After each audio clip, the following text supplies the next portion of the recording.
11th class की physics में आज हम एक बहुत ही इम्पॉर्टेंट टॉपिक पढ़ने जा रहे हैं जिसका नाम है वेक्टर्स। तो वेक्टर्स को शुरू करने से पहले हम फिज़िकल क्वांटिटीज़ के बारे में डिस्कस करते हैं। फिज़िकल क्वांटिटीज़ जो हमारे पास अवेलेबल हैं उनको मेनली हमने दो कैटेगरीज़ के अंदर डिवाइड किया है। पहली कैटेगरी है स्केलर क्वांटिटीज़ और दूसरी कैटेगरी है वेक्टर क्वांटिटीज़। सबसे पहले हम स्केलर क्वांटिटीज़ के बारे में पढ़ते हैं। ऐसी क्वांटिटीज़ जिनके पास केवल मैग्नीट्यूड है लेकिन डायरेक्शन नहीं है उनको हम बोलते हैं स्केलर क्वांटिटीज़, और जिनके एग्जाम्पल हैं मास, टेम्परेचर एटसेट्रा। देखिए, अब इसका मतलब क्या है। मान लीजिए आपने कहा कि किसी ऑब्जेक्ट का मास है 10 किलोग्राम, तो क्या आप उस मास के साथ डायरेक्शन एसोसिएट कर सकते हैं, डायरेक्शन लगा सकते हैं? डायरेक्शन लगाने का कोई वहां पर सेंस नहीं बनेगा। आप इस चीज़ को यूं समझिए कि अगर मैं कहूं किसी बॉडी का मास है 10 किलोग्राम ईस्ट डायरेक्शन में, या मैं कहूं कि किसी बॉडी का मास है 10 किलोग्राम वेस्ट डायरेक्शन में या नॉर्थ डायरेक्शन में या साउथ डायरेक्शन में, तो हमें सुनने में बड़ा अजीब सा लगेगा। क्यों? क्योंकि मास के साथ डायरेक्शन आप नहीं जोड़ सकते। डायरेक्शन जोड़ने का कोई सेंस मास के साथ नहीं बनता। मास के पास मैग्नीट्यूड तो है। ये जो हमने कहा कि एक ऑब्जेक्ट का मास है 10 किलोग्राम, तो ये जो 10 किलोग्राम है ये एक वैल्यू है और इसी को हम लोग क्या बोल रहे हैं? मैग्नीट्यूड बोल रहे हैं। तो मास के पास मैग्नीट्यूड तो होता है लेकिन डायरेक्शन या तो आप कह लीजिए कि उसके साथ होती नहीं है, या कह लीजिए कि उसके साथ डायरेक्शन जोड़ने की कोई सेंस बनती ही नहीं है। तो कुल मिलाकर के ऐसी सभी क्वांटिटीज जिनके साथ मैग्नीट्यूड तो होता है लेकिन या तो उनके पास डायरेक्शन होती ही नहीं या उनके साथ डायरेक्शन जोड़ने की कोई सेंस नहीं बनती, उनको हम बोलेंगे स्केलर क्वांटिटीज। अब जैसे आपने कहा कि आज मान लीजिए मैं कहता हूं टेम्परेचर है 35 डिग्री सेंटीग्रेड, तो ये 35 डिग्री सेंटीग्रेड क्या है? उस टेम्परेचर की वैल्यू है, उसका मैग्नीट्यूड है, लेकिन डायरेक्शन तो हम टेम्परेचर को असाइन नहीं कर सकते ना। यानी क्या आपने कभी ऐसे सुना है कि टेम्परेचर आज दिल्ली का है 35 डिग्री सेंटीग्रेड ईस्ट में या वेस्ट में, नॉर्थ में या साउथ में? नहीं, हम टेम्परेचर के साथ डायरेक्शन असाइन नहीं कर सकते। तो अब आपको ये चीज़ बड़े अच्छे से समझ में आ गई होगी कि वो सभी क्वांटिटीज़ जिनके पास मैग्नीट्यूड तो होता है लेकिन डायरेक्शन की कोई सेंस उनके साथ नहीं बनती, उनको हम बोलते हैं स्केलर क्वांटिटीज़। इसके उल्टे जो वेक्टर क्वांटिटीज़ हैं उनके पास क्या होगा? मैग्नीट्यूड भी होगा और डायरेक्शन भी होगी, प्लस एक चीज़ वो और करेंगी, और वो चीज़ क्या है कि वो लॉज ऑफ वेक्टर एडिशन को ओबे करेंगी, फॉलो करेंगी। अब ये लॉज ऑफ वेक्टर एडिशन क्या होता है ये इसी चैप्टर में हम आगे चल करके डिटेल में देखेंगे, तो फिलहाल हम इसकी बात यहाँ नहीं करेंगे। अभी के लिए आप ये मान के चल लीजिए कि वेक्टर आप उन क्वांटिटीज को बोलोगे जिनके पास मैग्नीट्यूड भी है और जिनके साथ डायरेक्शन भी आप एसोसिएट कर सकते हैं, यानी कि जिनके साथ डायरेक्शन की सेंस बनती है। एग्जाम्पल के तौर पे फोर्स। मान लीजिए आपने कहा कि आपने किसी ऑब्जेक्ट पर 5 न्यूटन का फोर्स लगाया है ईस्ट डायरेक्शन की तरफ, तो यहां पर तो सेंस बनती है कि हाँ फोर्स लगा है किसी ऑब्जेक्ट पे, 5 न्यूटन उसकी वैल्यू है, और वो फोर्स किस तरफ लगा है, किस डायरेक्शन में लगा है? ईस्ट डायरेक्शन में लगा है, या वेस्ट में लगा है, या नॉर्थ में लगा है, या साउथ में लगा है। मतलब आप ये समझ सकते हैं कि फोर्स के साथ डायरेक्शन एसोसिएट करना लाजमी है, जरूरी है। हमें ये बताना पड़ेगा कि फोर्स आपने किस डायरेक्शन के अंदर लगाया है।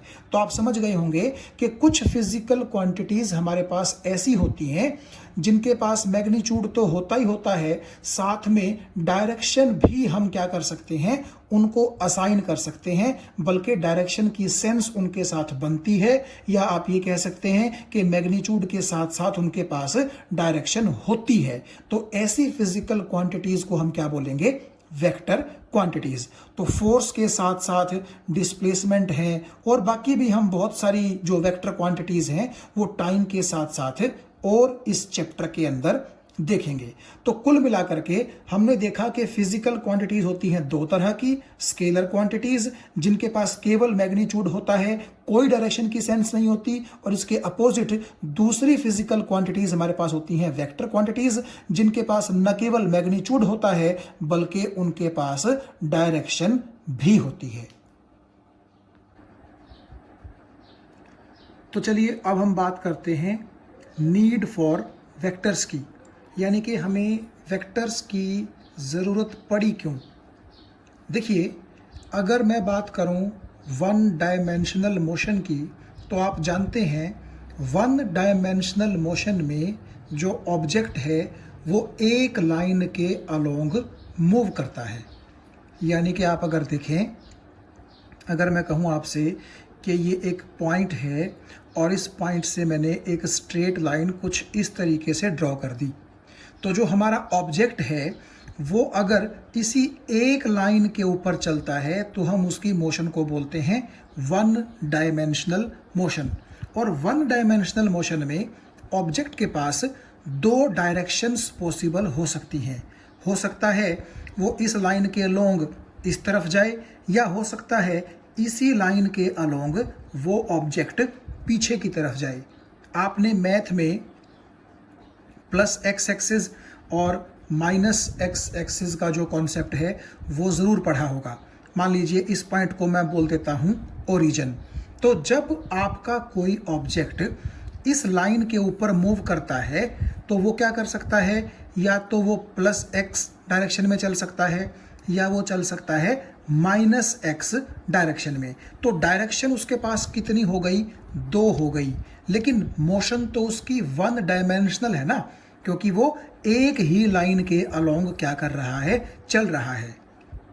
अब देखिए, मान लीजिए वो ऑब्जेक्ट अगर आपका प्लस एक्स में चल रहा है तो उसकी डायरेक्शन को स्पेसिफाई करने के लिए हम प्लस का इस्तेमाल कर लेंगे, और अगर वो ऑब्जेक्ट नेगेटिव एक्स में चल रहा है तो उसकी डायरेक्शन को स्पेसिफाई करने के लिए हम नेगेटिव जो है उसको यूज़ कर लेंगे। यानी कि एग्जांपल के तौर पे देखिए, मान लीजिए ये 0 है, ये 1 है और ये 2 है। सिमिलरली ये 0 है, यहाँ पर ये -1 है और यहाँ पर ये -2 है। तो अगर आपका ऑब्जेक्ट यहाँ पर है तो मैं बोलूँगा कि ऑब्जेक्ट +2 पर है, और अगर आपका ऑब्जेक्ट यहाँ है तो मैं बोलूँगा कि आपका ऑब्जेक्ट -2 वाले पॉइंट पर सिचुएटेड है। दोनों ही कंडीशंस में ओरिजिन से यहाँ पर भी उसका डिस्टेंस 2 है और यहाँ पर भी उसका डिस्टेंस 2 है। सिर्फ प्लस माइनस क्या इंडिकेट करते हैं, प्लस इंडिकेट करता है कि वो प्लस एक्स में है और माइनस इंडिकेट करता है कि वो माइनस एक्स में है।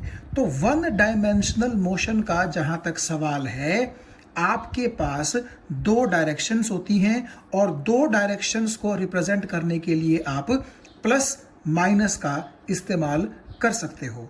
लेकिन जब बात आती है टू डायमेंशंस की, एग्जांपल के तौर पे आप यहाँ देखिए, मान लीजिए ये मैंने यहाँ पर बना दी एक्स एक्सिस और यहाँ पर ये मैंने मान लीजिए बना दी वाई एक्सिस, और ये मान लीजिए ओरिजिन है।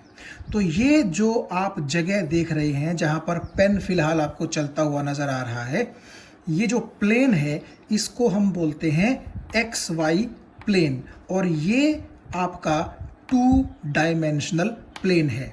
मान लीजिए कोई ऑब्जेक्ट जो है वो यहाँ पर है इस पॉइंट पर, तो अगर आपको उस ऑब्जेक्ट की पोजीशन बतानी है तो क्या करना पड़ेगा, आपको वहाँ से एक्स एक्सिस पर एक परपेंडिकुलर ड्रॉ करना है जिससे आपको एक्स कोऑर्डिनेट पता चल जाएगा, और उसी पॉइंट से आपको वाई एक्सिस पर एक परपेंडिकुलर ड्रॉ करना है जिससे आपको उसका वाई कोऑर्डिनेट पता चल जाएगा, और एक्स वाई दोनों कोऑर्डिनेट यहाँ हम लिख देंगे तो आप उस ऑब्जेक्ट की पोजीशन को स्पेसिफाई कर सकते हैं। तो यानी कि जो ऑब्जेक्ट एक्स वाई प्लेन में है तो उसकी पोजीशन को स्पेसिफाई करने के लिए आपको दो कोऑर्डिनेट की ज़रूरत है।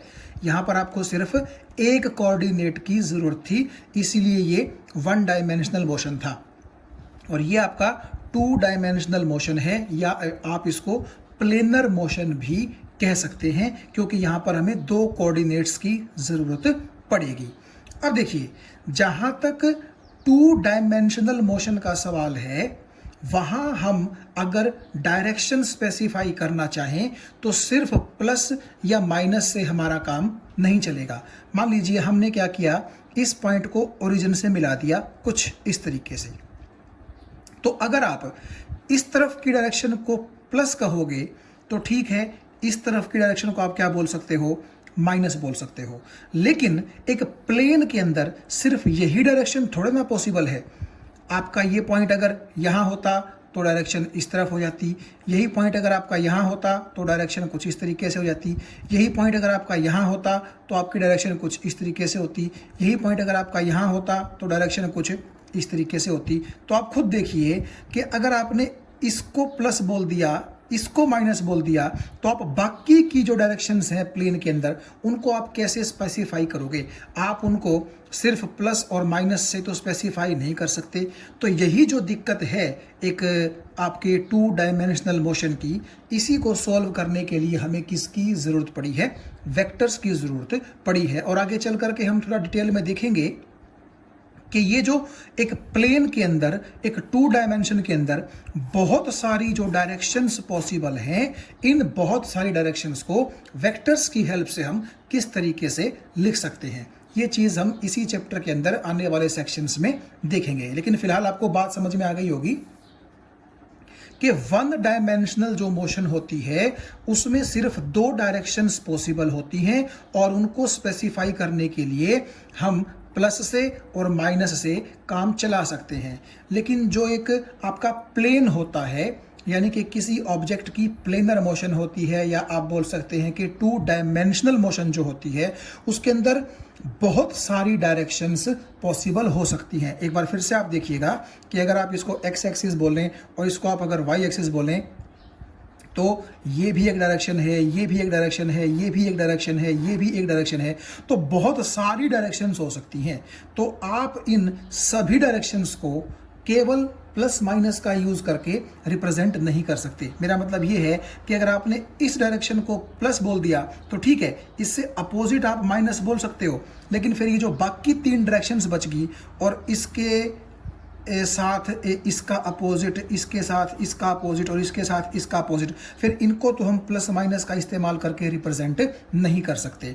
तो एक प्लेन के अंदर जो बहुत सारी डायरेक्शंस पॉसिबल हो सकती हैं, उन सभी डायरेक्शंस को हम किस तरीके से रिप्रेजेंट करेंगे, उसके लिए हमें किसकी ज़रूरत पड़ी, वेक्टर्स की ज़रूरत पड़ी। और जैसा कि मैंने आपसे कहा, इसी चैप्टर में आने वाले सेक्शंस में हम ये देखेंगे कि किस तरह से हम वेक्टर का यूज़ करके इन बहुत सारी डायरेक्शंस को रिप्रेजेंट कर सकते हैं। तो चलिए अब हम बात करते हैं कि वेक्टर को हम रिप्रेजेंट किस तरीके से कर सकते हैं। देखिए, वेक्टर्स की रिप्रेजेंटेशन करते वक्त हमें 2 चीज़ों का खास ख्याल रखना है। एक है उसका मैग्नीट्यूड और एक है उसकी डायरेक्शन।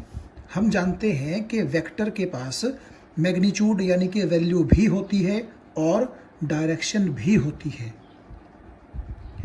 एग्जाम्पल के तौर पे मान लीजिए मैंने आपसे कहा कि एक फोर्स किसी ऑब्जेक्ट पर लग रहा है 5 न्यूटन का, और वो फोर्स ईस्ट डायरेक्शन में लग रहा है। तो आपको पता है कि 5 न्यूटन तो क्या हो गया, उस फोर्स का मैग्नीट्यूड, और ये जो है ईस्ट, ये वो डायरेक्शन है जिस डायरेक्शन के अंदर फोर्स काम कर रहा है। तो मैग्नीट्यूड भी है, डायरेक्शन भी है, इसीलिए हमारा फोर्स क्या है, एक वेक्टर क्वांटिटी है।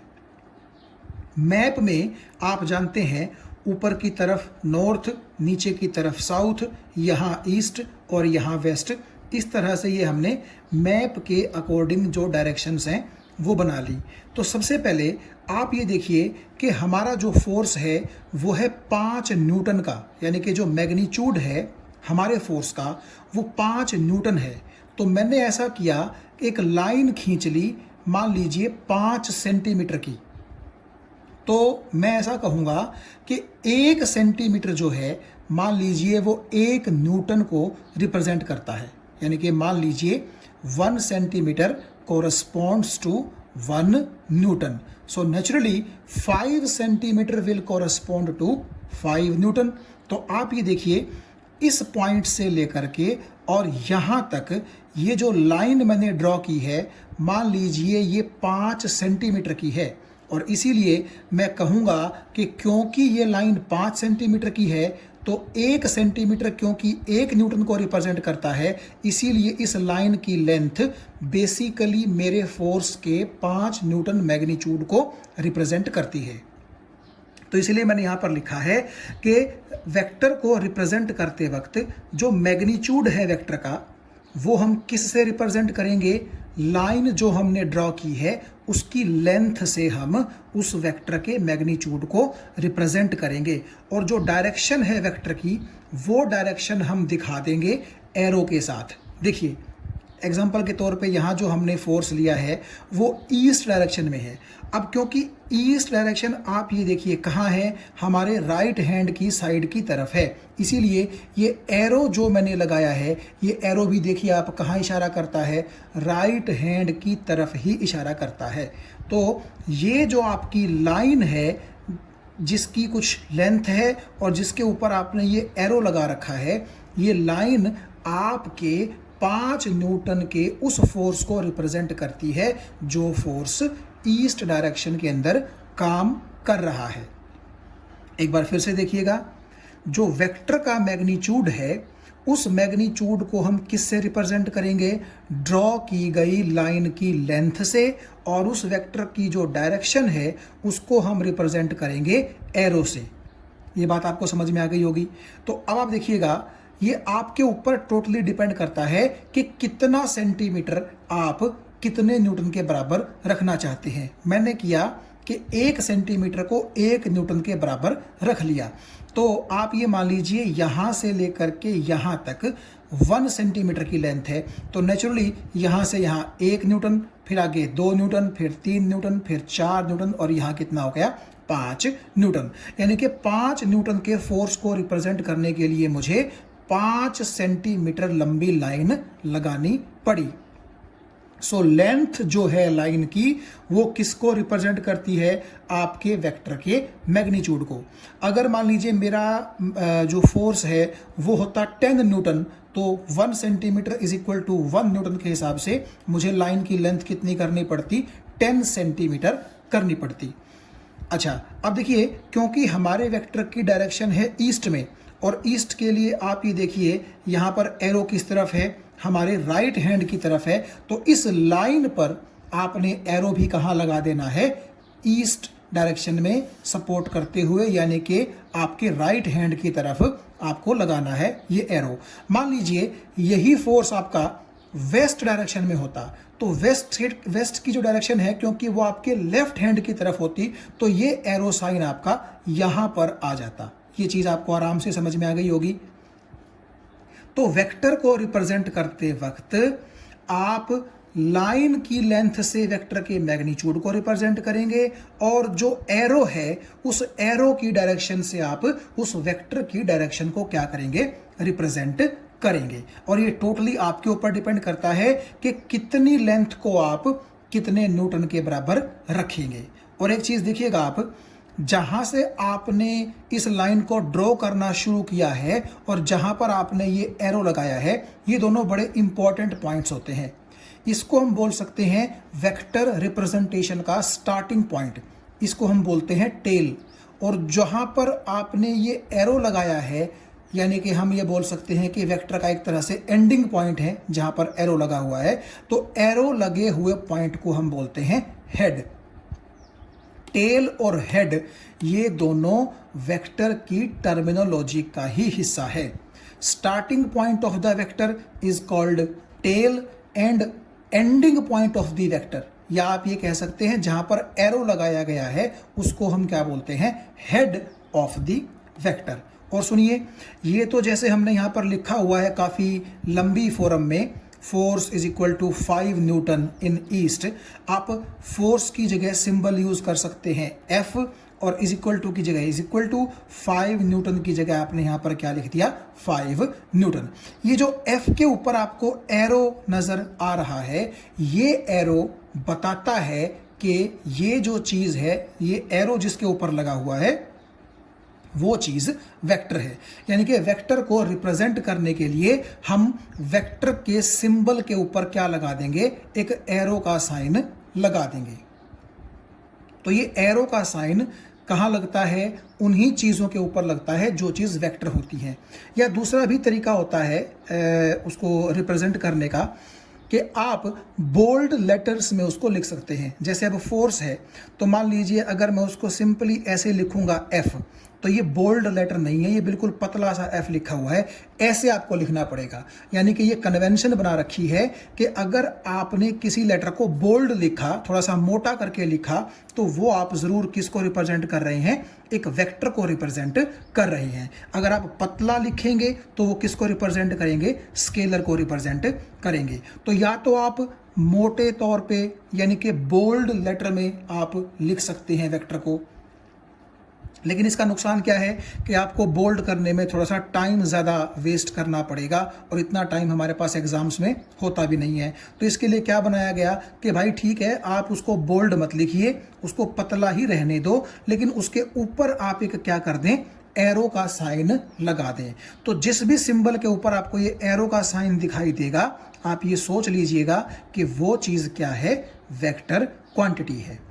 अब एक चीज़ यहाँ पर जो नॉर्मली मिसकंसेप्शन हो सकता है वो मैं ये बता दूं कि ये जो एरो लगा हुआ है F के ऊपर, ये सिर्फ ये बताता है कि F एक वेक्टर क्वांटिटी है। ये एरो की जो डायरेक्शन है ये आपको इस फोर्स की डायरेक्शन शो नहीं करती। यानी कि हो सकता है कई लोग यूं सोचें कि अगर हमने F के ऊपर ये एरो इस तरह से बना दिया तो इसका मतलब है कि फोर्स की डायरेक्शन ऊपर की तरफ है, या हमने अगर F के ऊपर ये एरो ऐसे नीचे की तरफ बना दिया तो इसका मतलब है कि फोर्स की डायरेक्शन नीचे की तरफ है, या हमने F सिंबल के ऊपर ये एरो इस तरफ बना दिया तो इसका मतलब है कि फोर्स की डायरेक्शन पीछे की तरफ है। ऐसा नहीं है। आपके लेटर के ऊपर जो एरो लगता है उस एरो का डायरेक्शन से कोई लेना देना नहीं होता। वो एरो सिर्फ ये रिप्रेजेंट करता है कि उस एरो के नीचे लिखा गया लेटर क्या है, एक वेक्टर है। ठीक है, यानी कि भले ही आपका फोर्स ईस्ट में हो, नॉर्थ में हो, वेस्ट में हो, साउथ में हो, कहीं भी हो, आप फोर्स को हमेशा कैसे लिखेंगे, F उसका सिंबल है और उसके ऊपर आपको क्या लगाना है, ये एक एरो का निशान, क्योंकि एरो अपने आप में रिप्रेजेंट करता है कि ये चीज़ क्या है, एक वेक्टर क्वांटिटी है। ठीक है, सिंबल के ऊपर जो एरो का निशान है वो डायरेक्शन से एसोसिएटेड नहीं होता। ये बात आप ध्यान रखिएगा। जैसा कि आपको यहाँ दिखाई दे रहा होगा, यहाँ तो बाय चांस ऐसा है कि इस एरो की डायरेक्शन भी इसी तरफ है और फोर्स की डायरेक्शन भी ईस्ट डायरेक्शन में इसी तरफ है। तो ये तो बाय चांस ऐसा हो गया है, वरना इसका मतलब ये मत समझिएगा कि ये एरो इस तरफ है तो ये एरो भी इस तरफ है। ये एरो तो आपके वेक्टर की डायरेक्शन को शो करता है, और ये एरो सिर्फ ये शो करता है कि इसके नीचे लिखा गया लेटर क्या है, एक वेक्टर क्वांटिटी है। तो एक बार आप फिर से देखिएगा, रिप्रेजेंट जब हम वेक्टर को करते हैं तो एक तो रिप्रेजेंटेशन वो होता है कि हमें देखते ही पता चल जाए कि कोई चीज़ वेक्टर है कि स्केलर है। तो वो हमें कैसे पता चलेगा कि अगर आपने सिंपल एक लेटर लिखा हुआ है तो उसको हम सोचेंगे स्केलर, लेकिन अगर उसके ऊपर ये एरो आप लगा देंगे तो वो फिर किसका सिंबल बन जाएगा, एक वेक्टर सिंबल बन जाएगा कि वो चीज़ जो उस एरो के नीचे है वो ज़रूर एक वेक्टर क्वांटिटी है। या फिर अगर आप ये एरो नहीं लगाना चाहते तो आपको इस लेटर को क्या करना पड़ेगा, बोल्ड करना पड़ेगा, लेकिन ये काफ़ी टाइम वेस्टिंग काम है, इसलिए बोल्ड यूज़ ना करके हम क्या करते हैं, पतला लेटर यूज़ करते हैं और उसके ऊपर सिंपल एक एरो का निशान लगा देते हैं। तो ये तो हुआ सिंपल रिप्रेजेंटेशन। और जब हम उसको रिप्रेजेंट करने की बात करते हैं ग्राफ के ऊपर या पेपर के ऊपर, तो हम क्या करते हैं, जितना उस वेक्टर का मैग्नीट्यूड होता है उतनी ही लंबी एक लाइन हम क्या करते हैं, ड्रॉ करते हैं। यानी कि जो लेंथ है लाइन की वो रिप्रेजेंट करेगी आपके वेक्टर का मैग्नीट्यूड, और उस लाइन के ऊपर जो एरो की डायरेक्शन होगी, एरो की डायरेक्शन वो आपके वेक्टर की डायरेक्शन को क्या करेगी, रिप्रेजेंट करेगी। तो यहां पर जैसे आप ये देखिए 5 न्यूटन के लिए मैंने 5 सेंटीमीटर लंबी लाइन ले ली। So length of line represents magnitude of the vector, and क्योंकि आपका जो फोर्स था वो ईस्ट में था और ईस्ट है राइट हैंड की तरफ, तो मैंने यहां पर ये एरो लगा दिया राइट हैंड की तरफ। So this arrow's direction, the direction of this arrow will represent the direction of our vector quantity. ठीक है, और एक बार फिर से देखिएगा, स्टार्टिंग पॉइंट को हम क्या बोलते हैं, वेक्टर के टेल बोलते हैं, और जहां पर ये एरो आप लगाते हैं यानी कि एंडिंग पॉइंट आप एक तरह से इसको बोल सकते हैं, उस पॉइंट को हम क्या बोलते हैं, हेड ऑफ द वेक्टर।